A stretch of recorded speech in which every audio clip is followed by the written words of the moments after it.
Hello, this is hopefully going to be juggling for lawyers, and by the end of this video, anybody watching, lawyers or not, should be juggling. We're at a place of a great historical significance, the Franklin County Superior Courthouse, and actually not on this spot but across the street in 1864 in the first Franklin County Courthouse. It is believed that the first defendant in the United States ever testified on his own behalf in the case of State versus Richardson. Prior to that time, common law forbade defendants from taking the stand in their own defense. So it's at this historical spot that we will have this lesson in juggling for lawyers. We're here in the Franklin County Courthouse, and we're here to learn to juggle. This is juggling for lawyers. I practiced law in this courthouse since 1985 and never had a case involving a juggler. Did have a carny worker from Texas who got extradited back there on a murder charge. He didn't want to go. And I did represent a clown charged with a criminal matter, but that had really nothing to do with anything. But we're here today to learn the essential skill of juggling. And here's how we do it. Start with one ball, and you want to get your toss down.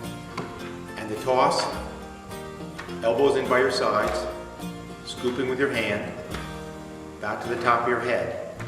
You don't want to move on to a second ball until you have your toss right, because otherwise you're chasing balls and it makes juggling real hard. And when you feel your toss feels comfortable, you're going to get a second ball. And when your first ball's at the peak, you're going to throw your second ball. And so they don't collide, you're just going to bring your hand in a little bit when you throw it. And it looks like this. And if you count out loud, at the peak, it'll probably help. 1, 2, 1, 2. 1, 2, 1, 2. If you're choking up throwing this ball, 1, just chuck it. If you don't chuck it, you'll never be juggling. 1, 2, 1, 2, 1, 2. Your elbows are in, and nice and light on your feet. You get your third ball, the yellow ball will be the third ball. Put the 2 balls in your best hand, your dominant hand, and all you're going to do is 1, 2, 3. Don't go any further than that. 1, 2, 3, catch. You're going to do some of this.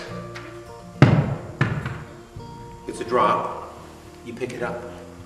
It's going to be easier if you do it over a bed or a sofa at first, because then the balls will be right there for you and you won't be chasing them around. And then eventually it's going to simply be 1, 2, 3, 4. 1, 2, 3, 4, 5. And before you know it, you're juggling. And once you master the art of juggling, there's all kinds of things you can do.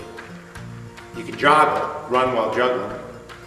A man a few years ago joggled the Toronto Marathon in 2 hours and 50 minutes. That's under 7 minutes a mile.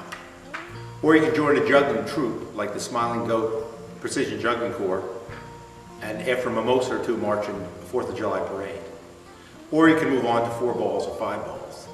But so that's juggling. So good luck, and you gotta get those balls in the air to be juggling. The one last rule is, if things start going crazy, stop before you drop. If the throw gets bad, stop before you drop. And good luck with your juggling.